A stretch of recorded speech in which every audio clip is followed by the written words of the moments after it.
So now they've raised the cap from 10K to 40K that I can write off. The hypothetical is, say you're a working musician. How we could get that possibly is instead if we just unionize, bro, in some way, shape, or form. Because if we could say, yo, our musician union is gonna vote for that person, we have power. I think, and I hate to say this. Movies, no one tells a young aspiring filmmaker, oh, with enough patience and hard work, $5,000, you're gonna put something out that people can see.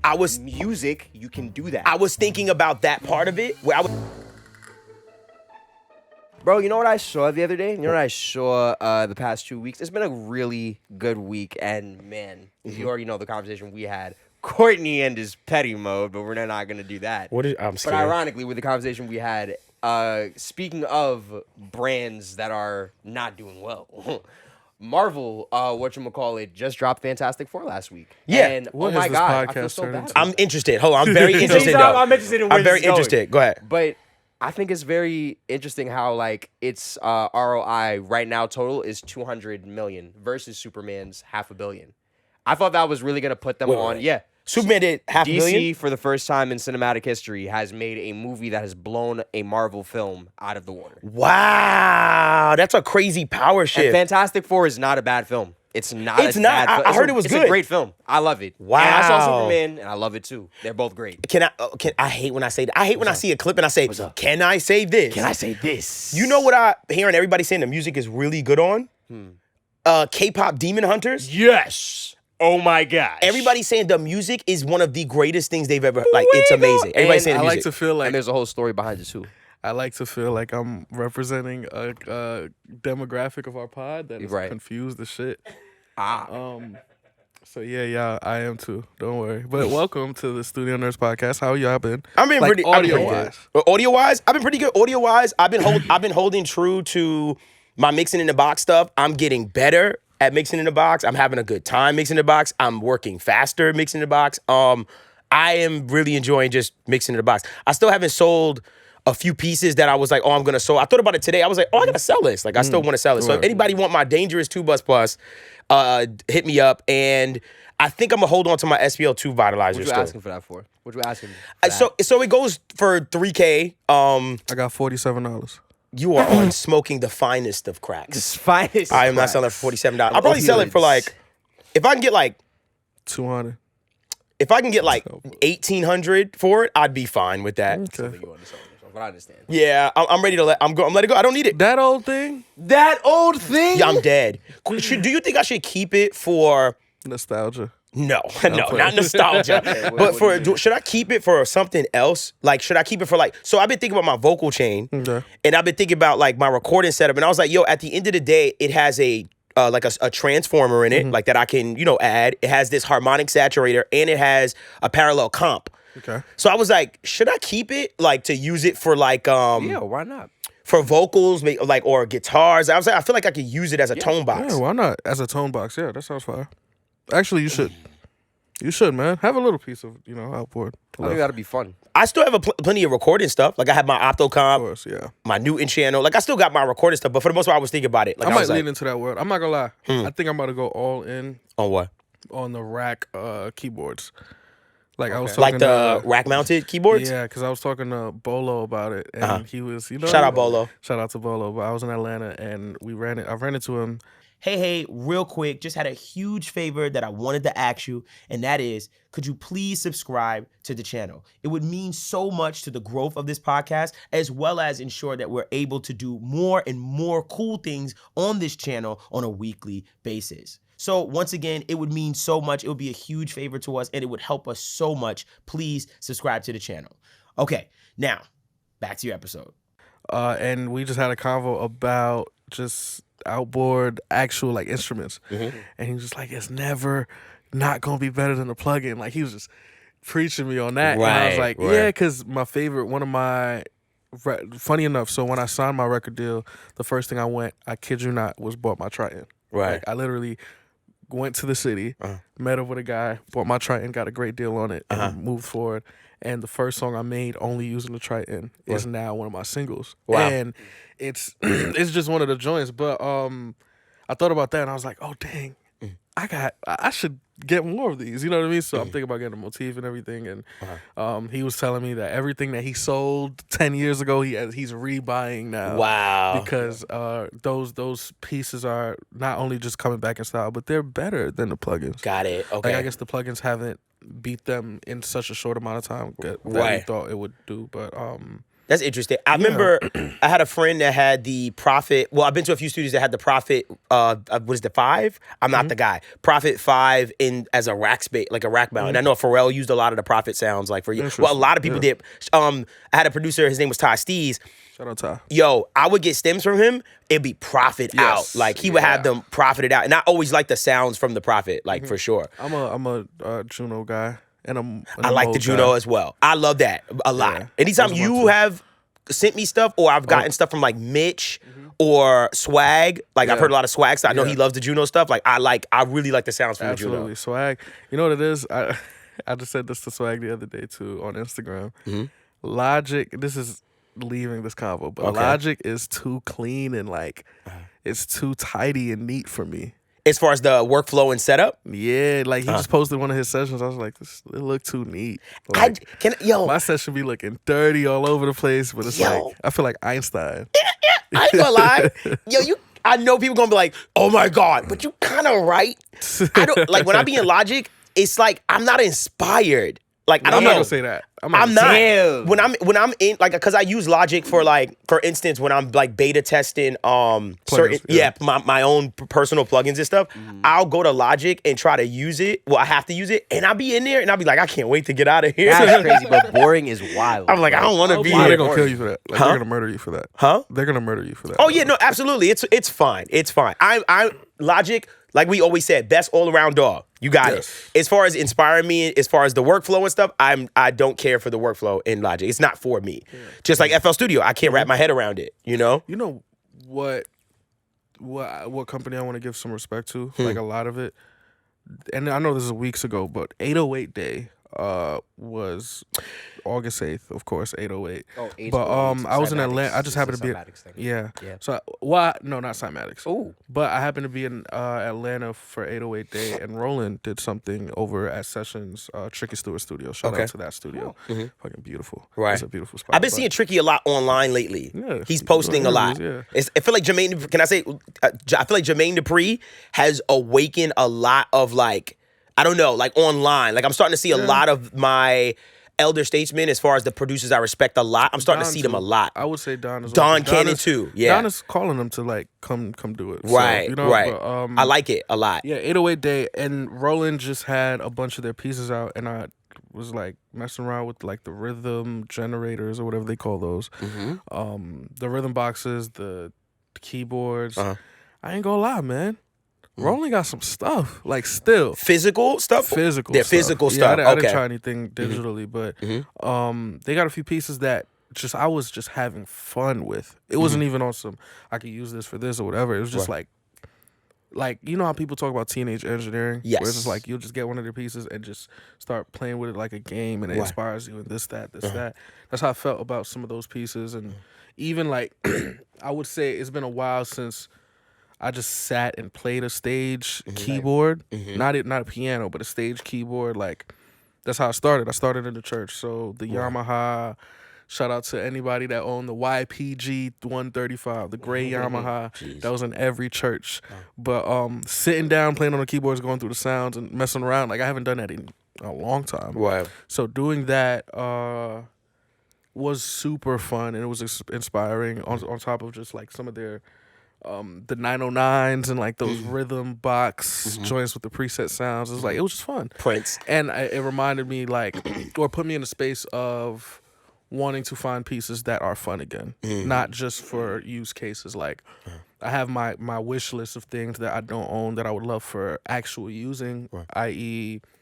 The Arturia, what's the thing with that Astrolab? Astrolab. Astrolab? I've been hearing. Well, I think I seen Bolo do something on it, if I'm not mistaken. Yeah, right? interesting. I heard it. He said he loved it. Like to death. Everybody like, loves it, and got you. I want to try messing around with that or whatever. But like actual pieces that are made for just just, you know what I mean, reigniting a little thing. Sure. Because I think I'm in a place where I've gotten everything that I want from our studio. I don't plan on upgrading anytime soon, and everything I do cop is for specific making my work better, not just trying something new. Right. Like, it's been a while, so I want to mess around with that. I think I'm in a similar boat, just even on the digital side and the analog side, where I'm very, bro. I have never been this happy with my Sonics.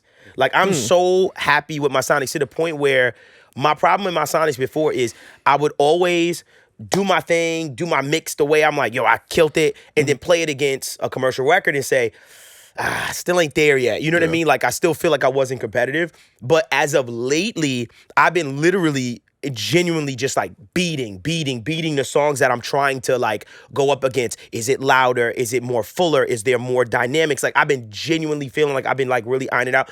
I think my transition from analog mixing to digital mixing has really helped me a lot in dumbing it down. Like, I cannot tell you how much I've realized that pulling back has improved just my entire like workflow, my mixing, my mastering, everything, just dumbing it down. I think what inspired me most about it is I happen to be like, there was one of my old songs happened to come on, and I was listening, and I'm listening to the song, and I was like, yo, this don't sound good. And I was like, and this is like 5-6 years ago. So I wound up going in my hard drives, opening up an old session, and I looked, and I said, what did I do? And I'm seeing 3 plugins on the vocals. I'm seeing 2 plugins there. I was like, did I even like mix this? Like, I kind of just like did a few things, and it sounded great to me. There was a few things on the mix bus that I was like, I don't know what, bro. I ain't gonna lie. I opened up the mix bus and I was like, "Why are you doing 60B of limiting on the limiter?" I was tripping, but of course, what I know now, I wish.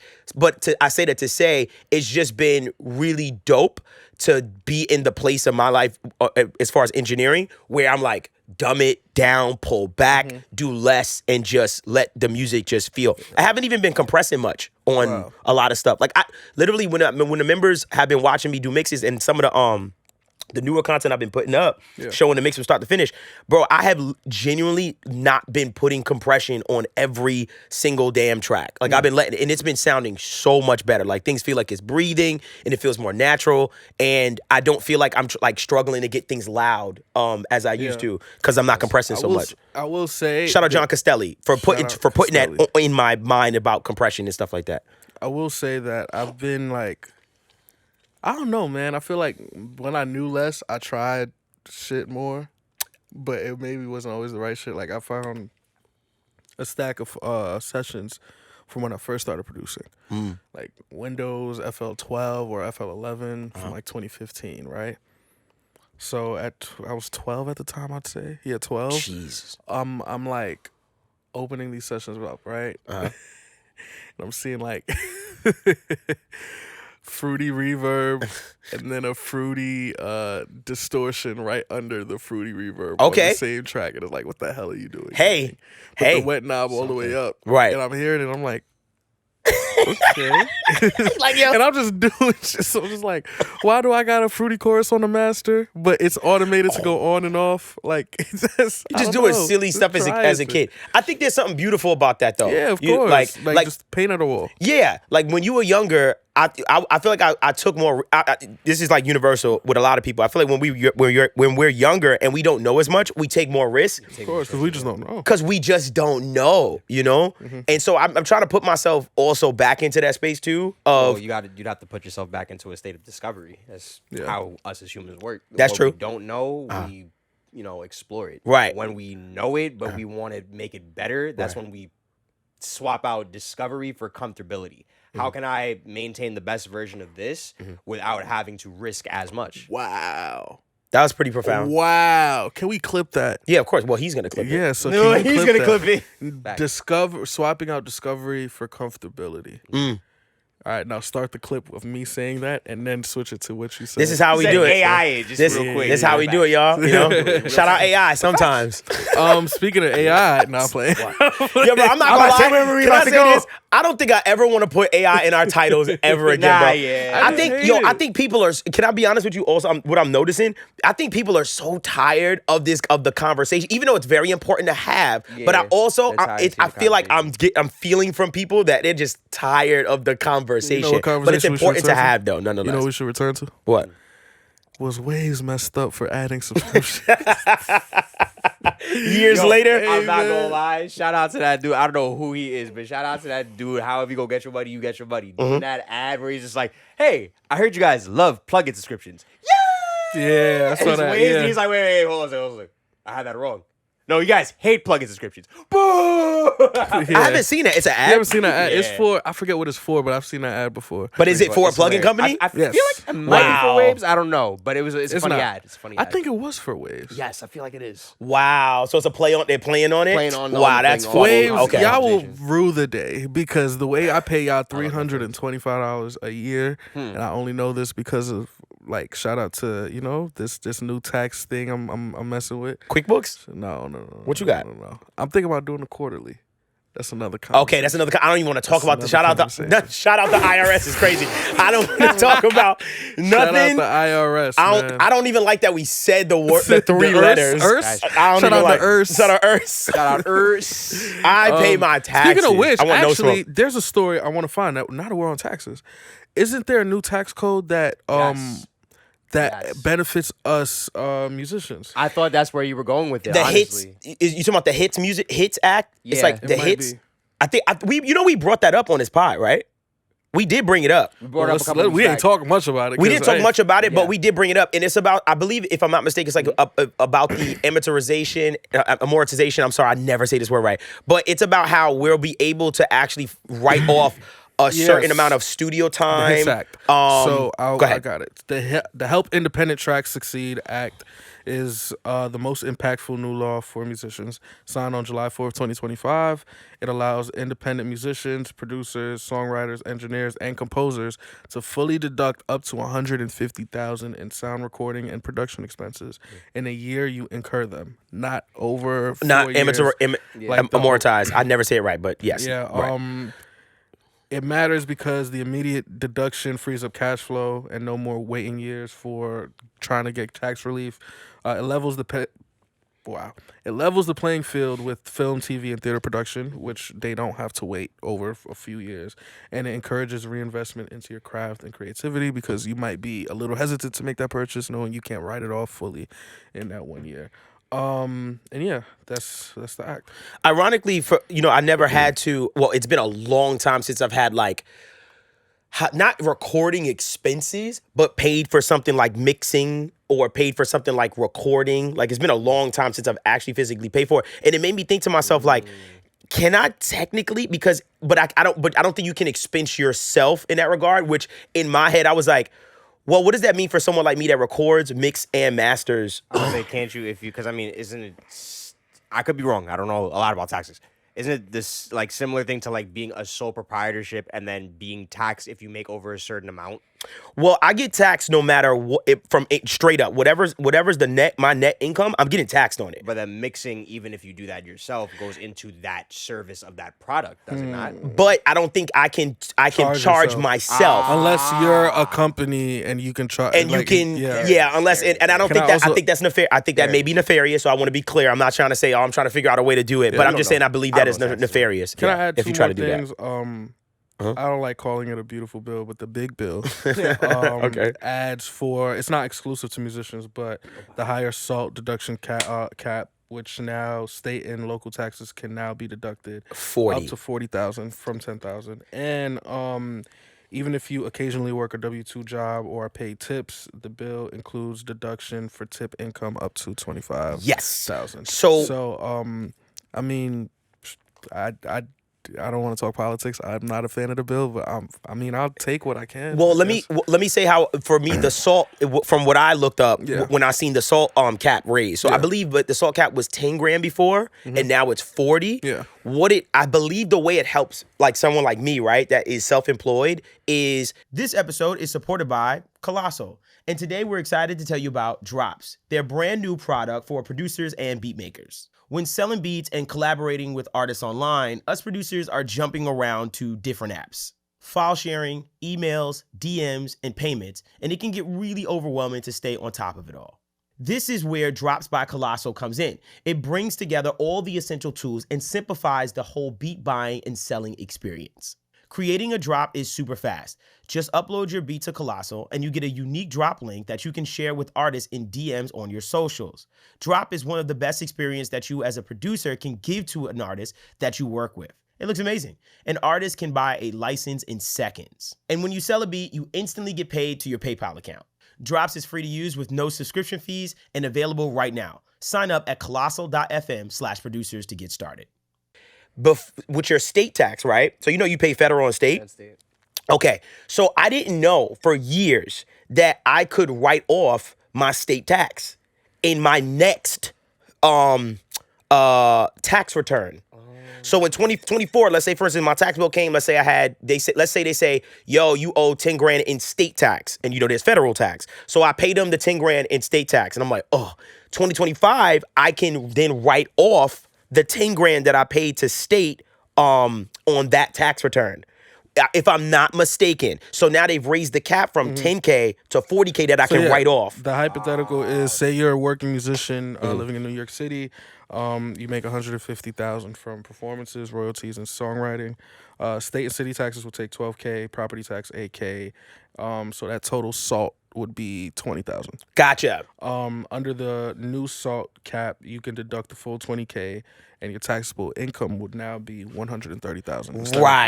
Right. Yeah. Right. So I would pay less in tax. Pretty much, it's just tax relief, bro. You save $2,400 basically. Right. Yeah. Yo, you know what would be fire? Now that we kind of on this, as far as musicians, if I'm an indie artist, it's okay. So see it like this. I'm an indie artist, right? My income obviously went to the absolute toilet, right? Like after streaming and stuff like that and introduced. In my head, I say to myself, dang, it'd be dope. What if you, which they're not going to do, but I wish, what if you gave tax relief to people that are independent artists under a certain amount? So what if you just gave us tax relief on our streaming income since it's already so low? Like, see it like this. If I went from making 10 grand a month and now I'm making 1,000 a month, right? Because of streaming. Yeah. What if you gave me and said, okay, you have to pass a certain amount of money a month from a streaming royalty standpoint for us to even bother taxing it? Yeah. That would be, do you know how much that would save, bro? You know what we need? Huh? We need an engineer to run for president. Yo, we just need somebody that care about art, like musicians, Can I say what would change that? Neil Pogue. Shout out Neil Pogue. Facts. I love Neil Pogue's a good follow on Instagram, by the way. He's a great follow. Yeah, he is. I want to get him on Twitter. I want to see him talk. I want him to talk more. You know what dang, what was we talking about? X. On X. No. We was talking about taxes and right. It was so good. We need a musician to how we could get that possibly is instead if we just unionize, bro, in some way, shape, or form. Because if we could say, yo, our musician union is going to vote for that person, we have power. I think, and I hate to say this, this is the easy way out. Of course, not a lot of musicians, not all musicians, and not a majority of musicians are a part of it. But I think the Recording Academy should be more vocal. And I don't know if they are. I could be wrong. Interesting. But if they were more vocal on endorsing certain candidates on a local level, because the recording, if you don't know, the Recording Academy is also divided into local chairs. So I'm a part of the New York I forgot what it's called. Sector. The New York sector. There's a Philly sector. There's a Midwest. There's a LA, like all of that. So if for the New York chapter, for the New York chapter, if we only if we got behind one person who had our best interests in mind, I think that would be a thing. Powerful. That would be very powerful. Yeah, people would care because our votes. Like I think if you on want a our vote. national level, that makes it really difficult.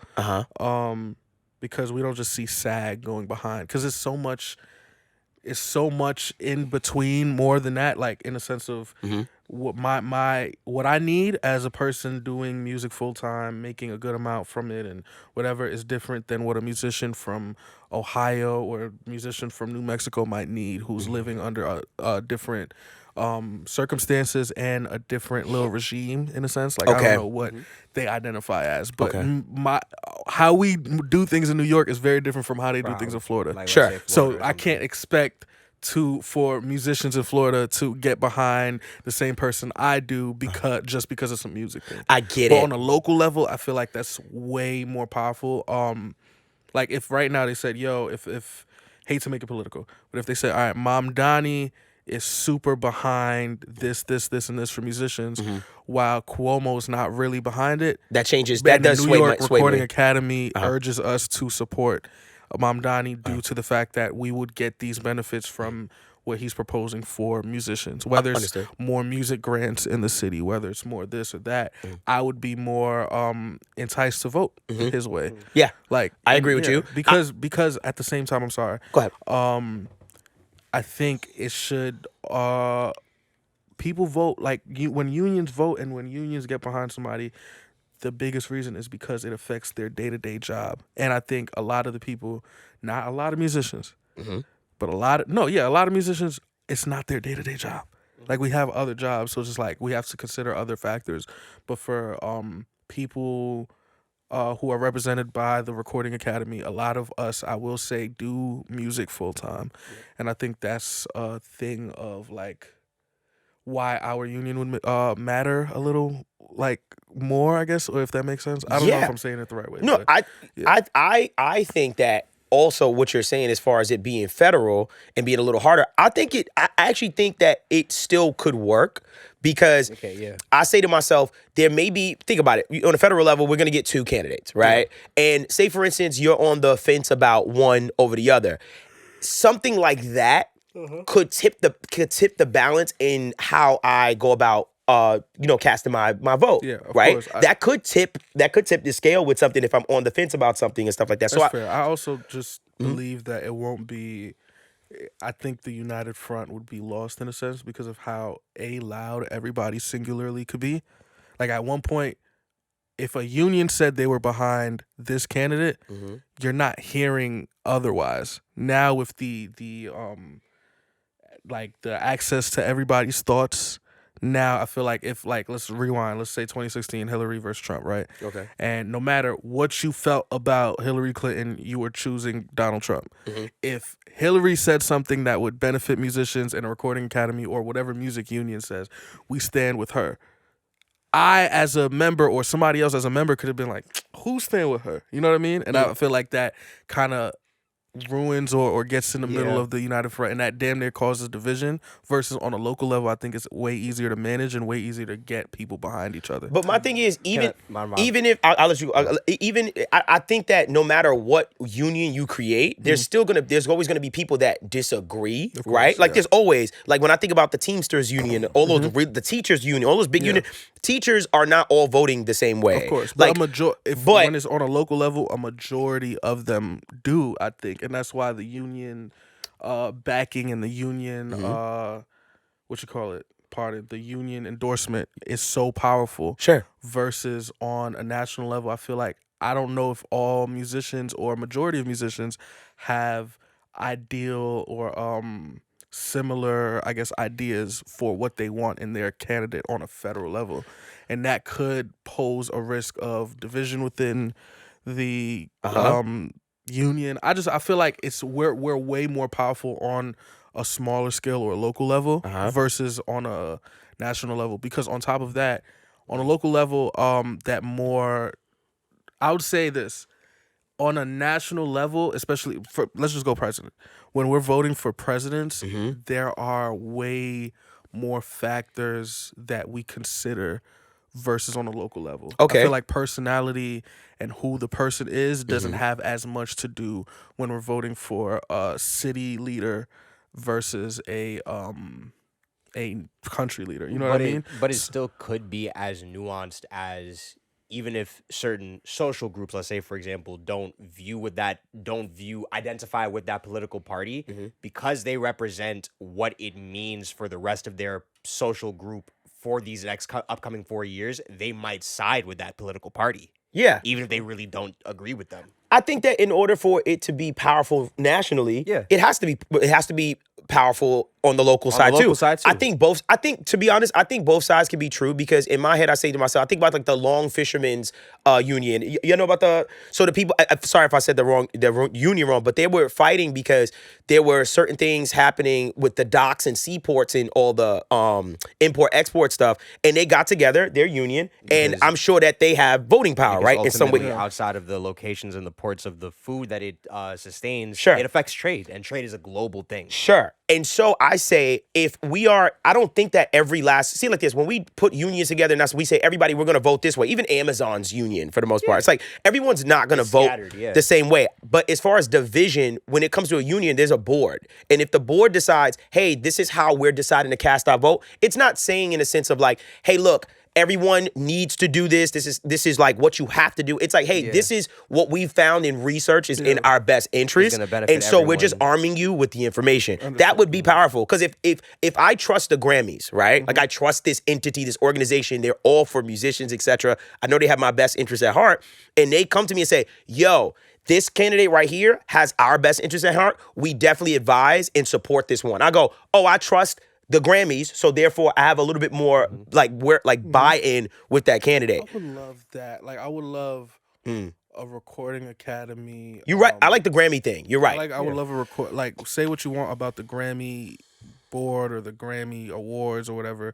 I think the recording, because at the same time the chapter governors and the chapter leaders, they're all us. Like they are our peers. Yeah. Even the guy who runs it, Harvey Mason, like Jr. He's one of our peers. He's a creator that still makes music, and I feel like I trust those people. And I would also love music publishers. Yes, MLC. What yeah, you call it? Music Yeah, license- I would there's a love lot. a music publishers union. If ASCAP, CSAC, and BMI was to It's so weird because it's we like need that. all of our entities are right there though. It's just that we just never. I mean, I hate to get that kind of way, but for obvious reasons, it can't be. Why is it Why? obvious? Well, what's the obvious reason? I think honestly, and I hate to say it like that, but to Hollywood, we'll just give that that label. It does a lot more harm to unionize audio than it to. If I'm being honest, I feel like every other side of the entertainment industry's unions were mistakes that weren't supposed to happen. But what? Well, how does it do harm? Because it keeps the intrinsic ultimate value of the established part of the industry to the creative. Think about again. A lot of people don't feel like in the aftermath of the whole Screen Actors Guild stuff, they really got away with much. But at the end of the day, too, the Screen Actors Guild fundamentally stopped production on movies and televisions for like That a hurts good the portion of economy. year. That hurts a lot. That hurt a lot. That city was. And that's something that's in the hands of the creative. Music You don't does think- not you don't- have that, and it needs that. I don't It desperately think- needs that, I don't something think- like that. I don't think so. I think That's a good point. Go ahead. I'm listening. Music output from a bigger stance. If UMG lost a lot of money this quarter, and one of their reasons was the lack of a Taylor Swift album that we didn't expect. They actually logged that. Yes. That was like. Yes, that was written. Oh snap. You know what I mean? So imagine if Whoa. an entire of course, it's not much that the little dogs can do, but if BMI and ASCAP writers stop writing, now we can pause and just say the actual making of a Camila Cabello album might be put on pause, or the output of a Harry Styles album. Now we got to push that back, which is gonna really mess up Warner's or whatever. Bottom line, it doesn't do it to the same effect as movies because movies generate more money. But it does hurt somebody's bottom line. On top of the fact that new music not hitting radio or shows being put on pause. Like there's money in music still. Yeah, but also think of the platform. With music, it's movies. No one tells a young aspiring filmmaker, oh, with enough patience and hard work, $5,000, you're gonna put something out that people can see. Music, you can do that. I was thinking about that part of it where I was like, when it comes to film, it's way harder. It's more. There's more of a barrier into entry to get that product to eyes as opposed to us with music. Because I say this, to get on Netflix, to get your thing you shot on Netflix, it's a little harder, a lot harder. To put my song on Spotify, anybody could do it. So I feel like if we try to ask at BMI, yo, we're not gonna write. I feel like there's going to be a bunch of people that's going to be like, well, I'll do it. I feel like that's what I'm saying. And because it's so easy for us to put out music. There's no representation of like, hey guys, this it's a great combo. Song for all of us. Yeah. And if we all don't take some type of affirmative action, it hurts all of us. This is just, okay, that body of people don't want to do that. Let's go around with this body of people who will take the $50,000 and do whatever we tell them. But the power, I feel like if we have every big writer, yes, they can try to find whatever. But somebody else, right? The one thing that I'm learning as a writer, the labels go to these people because they're reliable. Yeah.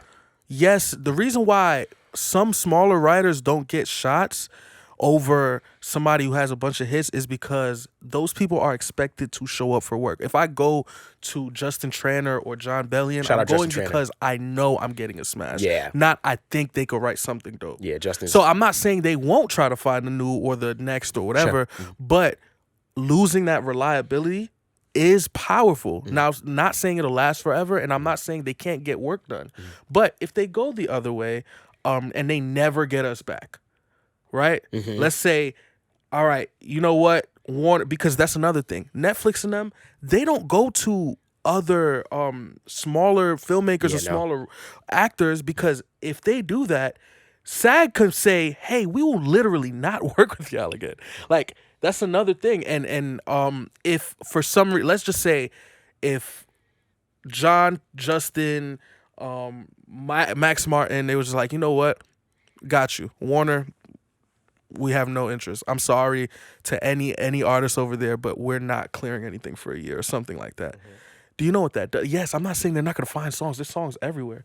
But I'm saying that does affect, like, that really does affect. And I know that on a bigger scale, it might seem minuscule because we might not have that much holding power, or there might be that many other writers out there for us. But that does scare people. Courtney. I'm not saying it doesn't. And I'm not saying we weaponize that for anything that's not worth it. That's my point. I'm not saying we're just saying we're not writing whenever we don't get our way. But there are things that need to change. Absolutely, but you also got to be able to recognize that the severity is not as big as it is for other industries. Again, the John. What severity you mean? The John Bellions. Like, first off, or we could look at it like this too. When people get blackballed in these industries, there's numerous levels to that. There's this person crossed me XYZ in this capacity, he's never putting out nothing again, which we see happen to a lot of nameless artists on a daily basis. But specifically when it comes to like film, TV, and stuff like that, once that person has been told, yo, they're blackballed, they're not making nothing again. That's not happening again. In artistry, we're literally the definition of the brand. It only dies once you're ready to let it die. You're thinking from, I think, and I'm not saying it happens you're wrong. For the majority or every artist, but again, the established cases prove more so that for outside of the other industries, it's harder to get away with, oh, I got blackballed here, I'm gonna restart here. In music, there's way more possible outcomes of that. I understand what you're saying, but I think, and let me rap. Oh, you know what I was about to say? Don't. Yo, but that broke my spirit. That was not right. That was not right. We saw it happen. That was messed up. One thing is, I think you're thinking a little. I'm not saying you're wrong. I think you're thinking a little unilaterally, because I want you to also remember that a lot of people who are running these or are in positions of power are people who aren't musically inclined. A lot. The reason why I say that now is it's literally a call bluff. And I hate to use them as an example, but the Jonas Brothers just put out an album, and unlike their last two albums, this had a bunch of writers and a bunch of producers. The last two albums were made Ryan Tedder and John Bellion, right?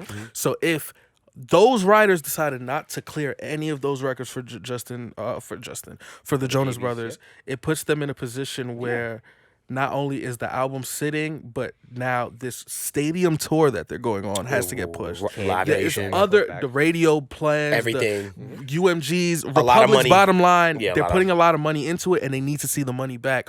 On top of the fact that, yes, once again, they can call Courtney Taylor and say, hey, we need a few records for Jonas Brothers, but these people don't know music. Not these people. Some people in those positions of power don't know music, but because they hear, oh, we got this Ryan Tedder smash, or yo, we got this Justin Traynor smash, or we got this R City smash. They like it just because of the name. That's a real thing. Gives them an ease of mind of, well, if it didn't work, it's not because the song was. It's because we called that person. Yes. That's a real thing. Versus, but I'll say this last part, please. Versus if they were to pivot and say, yo, Courtney, do the whole record. If the record doesn't work, it's your fault now. It's your fault. Versus, you know what I mean? And it's just like, it is what it is. So I think there's a conversation there, and I feel like we shouldn't, from my perspective, I don't think we should discredit or underestimate the power we have as not just writers but musicians. If musicians decide not to show up for any sessions, like actual violinists and things, that does put some people at play. Producers, engineers. Yeah. Because I think the easiest one is, I ain't gonna lie, that would be a great that's union, the easiest bro. union. Oh my god! Because if the engineers decide not to show up, it's clipped as artists. And we could set standard rates for things. Yeah, as artists. If the artist was to unionize against Live Nation right now, imagine. Yeah. You know what I mean? And the last please. part, I'm sorry, the last part. No, because I want to get the right information. I know. Time, no, it's great, good. but time. You know the vibes. It costs money. Like people don't even know. Like longer these episodes. No. And the last thing I want to keep making me lose it, but it was very, very, very, very, very important. Goodness. Oh, sorry. And the last thing is there are issues that do need addressing in our own house that I think unions or whatever that they can help. Like, i.e., one thing I didn't know, I learned from John Bellion. Producers historically weren't supposed to get a piece of publishing. I remember we had this conversation. I remember my manager mentioned this with the clearance, and I was like, I didn't know that. What you mean publishing is only writing? I did not know that. So the fact of the matter is, of course, a lot of you know, there's two sides to a song. There's the actual composition of the song, and there's the master recording of the song.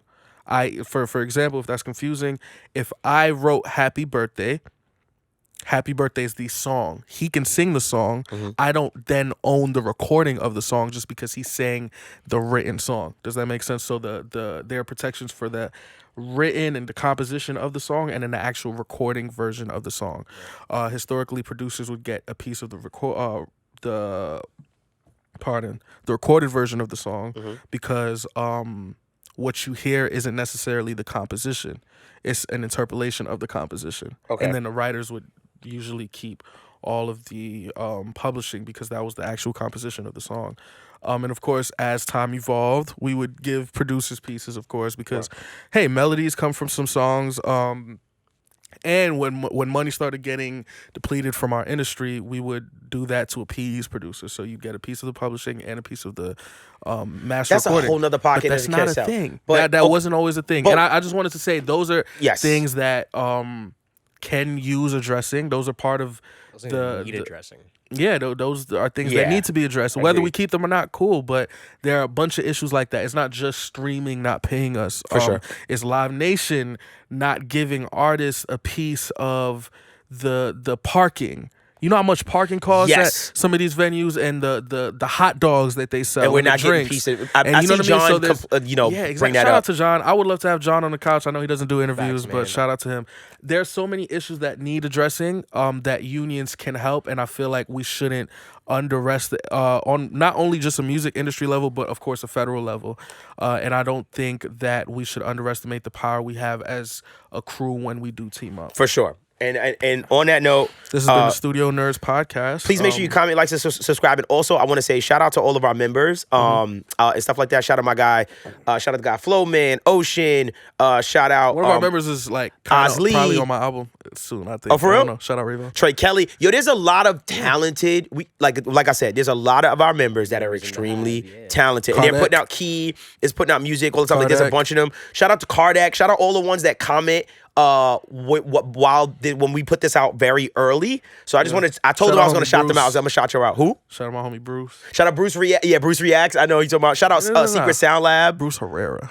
Oh, I'm talking about Bruce Reacts. that's okay. But I Shout know out those. Bruce. I just know I know Yeah. the names and stuff like that. But just shout out to all of our members that really, And shout out to the people that aren't members that show up every week. that and too. argue with us. I Appreciate appreciate you it. and argue with us. Yeah, seriously. And just show love and just support. And we appreciate every single comment. So please leave a comment below. We love to hear your take on as far as this whole thing, because that was a lot to unpack. I'm be honest. I kind of wanted to be a part two. We'll think about that. see. But we'll see. You let us know in the comments and we'll figure it out. But I thought it was great. Yes. Leave a comment with your name, and one lucky commenter will get a free copy of the Gold Rosetta VIP EQ compressor. What else we got? Black Vortex. Black The Vortex. motherfucking bypass. Golden